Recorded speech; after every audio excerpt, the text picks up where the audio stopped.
Buenas, buenas. Bienvenidos con el mochilero. Aujourd'hui, découvrons que faire avec vos restes de vins effervescents. Les vins effervescents est une catégorie très large de vins qui ont des bulles, pour le dire en des mots simples. Ça veut dire les champagnes, les crémants, les dolce sect, les cava espagnols, les prosecco italiens, les vins de la Franciacorta, les vins effervescents d'Afrique du Sud, les vins effervescents du Chili. Il en existe une longue liste, non exhaustive. Tout ça, ce sont les vins effervescents. Il existe différentes méthodes pour obtenir des vins effervescents. Mais ce qu'on appelle le vin effervescent, comme vous le voyez ici, vous voyez ces petites bulles apparaître?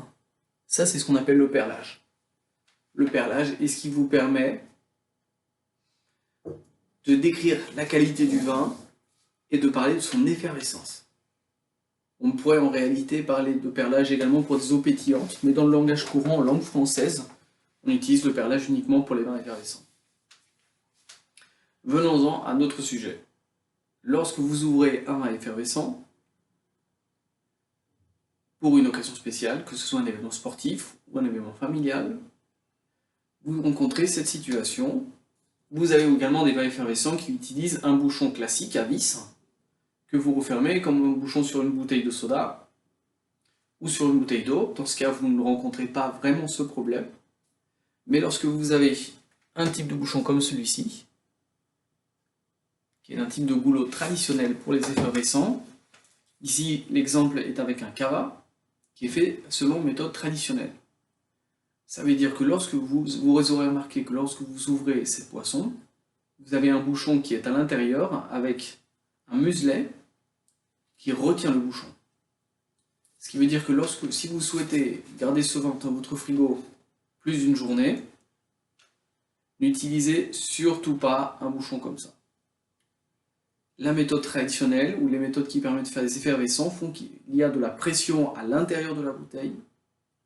Ne prenez pas le risque de mettre un bouchon comme ça, parce que maintenant il tient. Si la température change, si le vin est froid et devient très chaud, ou si le vin est chaud et devient très froid, il est possible que le bouchon saute de lui-même et qu'il casse quelque chose dans votre maison ou qu'il vous blesse. Prenez très au sérieux cette remarque, c'est un accident qui est déjà malheureusement trop souvent arrivé.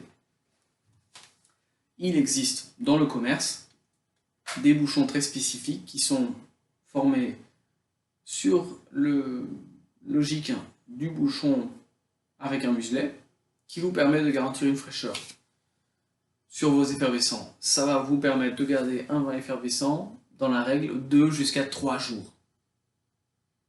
Malheureusement, les effervescents sont d'assez courte durée de vie si on les compare avec certains vins rouges tanniques qui peuvent se garder ouverts jusqu'à 4 ou 5 jours ou à des vins blancs jusqu'à 2 ou 3 jours.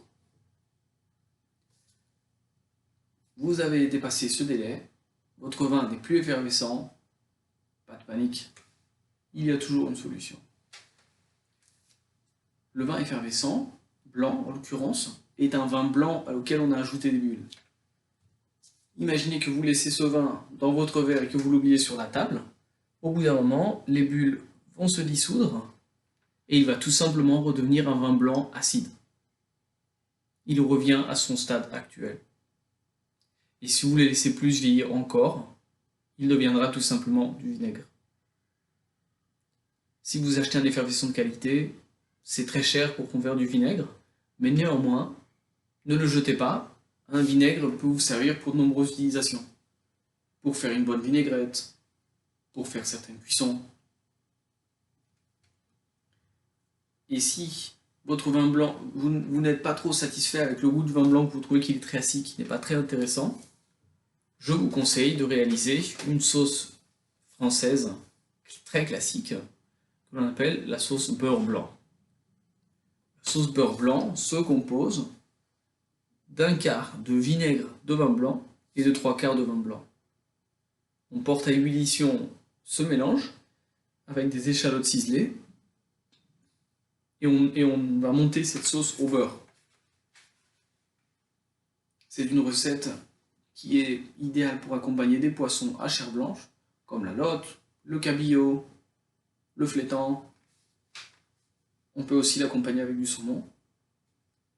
Mais en tout cas, n'oubliez pas qu'avec un vin blanc effervescent, même s'il est malheureusement plus gazeux, il existe plein de possibilités pour en tirer profit. Hasta pronto con el mochilero.